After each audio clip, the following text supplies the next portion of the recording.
Okay, hi, hello, good morning, we're live. I had intended to have someone with me today, but certain things happened and here I am alone. But the first thing I'm going to do is going to answer some questions. And the first question comes from a man named James Bamford.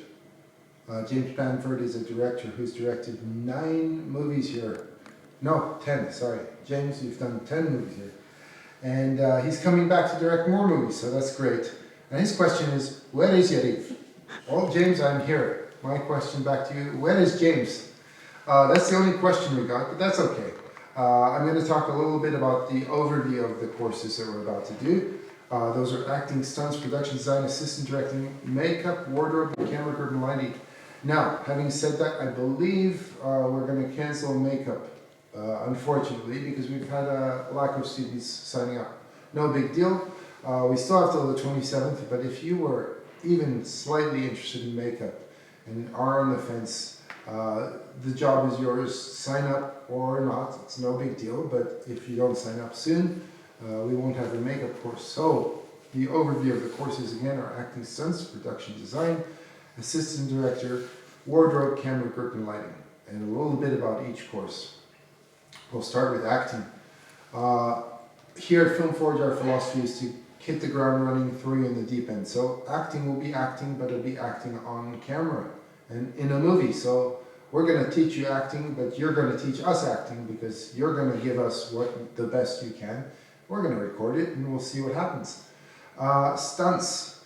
We have Duke, who's going to be the mentor of the stunts, but the way we're going to do it probably, and this is how I envision it happening, might be different, but our stunts will combine with acting. So in our scenes that are coming up in our movie, we have one scene with a group, one scene with the actor as an individual, and one scene in which this actor dies, which will involve stunts. I'm not going to give you too much more because that'll be a spoiler alert. And if I can speak, that would be great. It will be a spoiler alert because the death scene will look like an accident, and if you guys know it's an accident ahead of time, you won't believe the death scene. So there we have. In terms of production design, and we're going to close the door right here because there's some background noise happening. In the production design, we're going to be designing the sets used in the movie. So it'll be very specific to the script, and our production designer, Kalina, will lead you through the process how we take something on paper and turn it into a real set that's useful on the scene. So if you don't like to lift things or move things or paint things and you just want to learn how to design things on Revit or on AutoCAD, this is not the course for you. Production design in our world is taking environments and recreating them in a way which fit the story. Assistant directing, again, just like production design, you'll go through the process of scheduling and putting the date out of dates for your actors and everything that you need to do to assist the director. Now, assistant director isn't the assistant to the director. The assistant to the director gets coffee, tea, whatever they need, but the assistant directing assists the director in determining how much they can shoot per day, what the scenes are, whether we have it or not. They're there to give advice, but ultimately the director has to have the vision behind it, and so the director decides, yes, I agree with the assistant director, or no, but I will make choices in real life, and then those choices will determine what I have on camera. You can't depend on an editor to find scenes that are not there, and the assistant director is about helping your director take the words on the screen, scheduling them, and putting the right elements in place in order for the director to have their vision realized. Wardrobe, again, I think I'm kind of sound like a broken record here, but what is the character? What are they wearing? Why do they wear it? What does the choice of clothing tell you about them? And so you take the script and you say, okay, character A is a little frumpy, so make sure that they're frumpy. Character B is debonair and charming. They have to look that way. Character C has a shirt that was torn in a previous scene, and the wardrobe department needs to have 2 of those shirts because I'm shooting the previous scene before actual scene. And then camera grip and lighting, again, ultimately it's a camera course, but without grip and lighting there is no camera. What you see here is a very flat lighting style, but when you go into the movies you see something a lot different. So what someone looks like in real life is completely different from what they look like on camera. And they say, you look good on camera.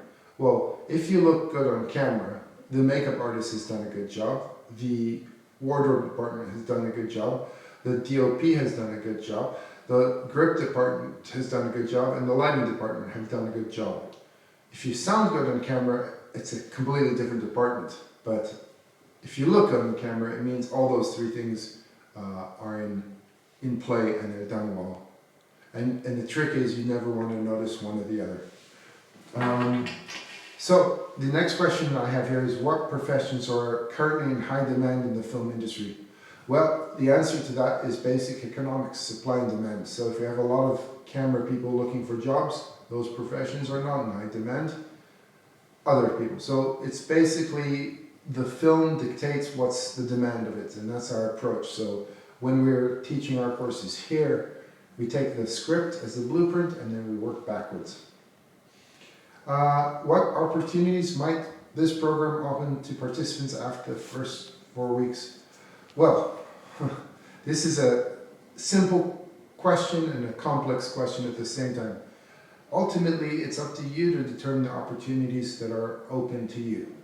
We're just going to open the door and then you're going to tell us whether you want to step in. And a lot of us think of the movie business as those expensive dinners at the Beverly Hills Hotel and getting the awards, and that's what we aspire to. And of course, hopefully you all get there. But most of it is just hard grit, work, and it's up to you to make your own opportunities. What we do is we open the door, we have professionals teach you the best they know how to. They are not teachers, they're working professionals. And then you're going to prove to them what opportunities are open to you. What we like to do is after the courses is we keep your name, we try and get you on as trainees, and then it's going to be up to you to create your own opportunities. What are some of the biggest challenges people face when entering the film industry? I alluded to this yesterday. I'll say it again. No one will let you make a movie until you make a movie. So the biggest challenges you will face when entering the industry is you. You are the biggest challenges you face. So don't be afraid. Enter the industry. Do your best. It's not the critic that counts, nor the man who points out the strong man stumbled. The real credit belongs to the man in the arena whose face is marred with dust and sweat, who if he fails while daring greatly. So his place is never with those cold and timorous souls that know neither victory and defeat. And I wish I said that, but I didn't. It's a quote, but really, you are your biggest challenge in anything you do. So don't hide under the covers. You know, everybody can criticize, few can create. The biggest challenge you will face is the lack of will and belief in yourself to create something. So get out there, even if you just go take an iPhone, go make a movie. Then you will make a movie and then you'll know what the challenges are by doing it. So that's it for me today. I won't be here next week in the beginning, but we're going to do more of these live streaming later part of the week, and we'll hopefully be getting this word out to you early and on time, and I hope to see you soon. February 3rd is our course. Filmforge.org is where to sign up, and we look forward to seeing you. Thank you.